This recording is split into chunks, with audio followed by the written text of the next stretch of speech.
Tabii ki yazılan.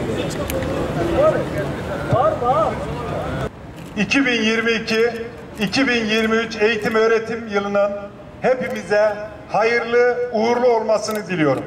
Bugün başta öğretmenlik meslek kanunu ve eğitim ödeneğinin arttırılması için alanlardayız. Şunu belirtmem gerekir ki amacımız sorunları sıralamak değil, çözümlere kapı aralamaktır.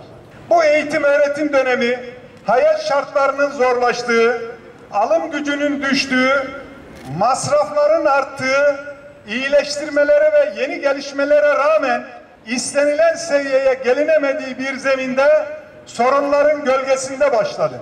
Beklentileri karşılamayan, geliştirilmeye muhtaç meslek kanunu, anayasal ve yasal hakları kısıtlanmış sözleşmeli istihdam, bir türlü kapatılamayan öğretmen açığı, ücretli öğretmenlik, öğretmen atamalarında mülakatın kaldırılması, sürdürülebilir bir sistemin halen hayata geçirilememesi, eğitimin rehberlik ayağının eksikliği, öğretmenleri şiddete karşı koruyacak bir yasal düzenlemenin çıkarılamaması, öğretmenlerin yer değişikliği taleplerinin karşılamamasının doğurduğu mağduriyetler, yardımcı personel istihdamı gibi sorunlar konusunda bakanlık hala bir somut adım atmamıştır.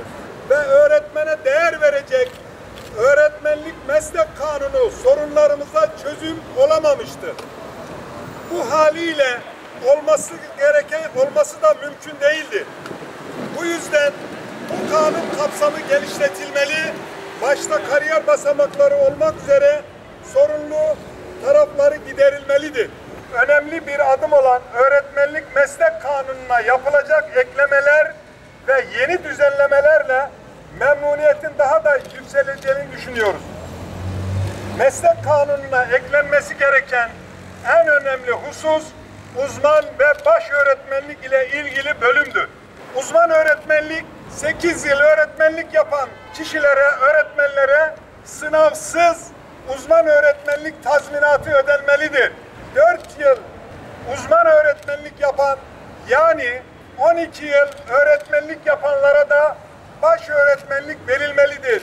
Sınavsız sadece tazminat verilmelidir. Eğitim çalışanlarımız enflasyona ezdirilmemeli, yaşadıkları maddi sorunların çözümü için her türlü adım atılmalıdır.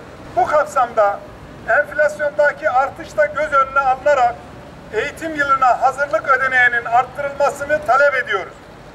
Ayrıca eğitim yılına hazırlık ödeneğinin eğitim çalışanlarının tamamını kapsaması gerektiğini yıllardır olduğu gibi bir kez daha özellikle vurguluyoruz. Kariyer!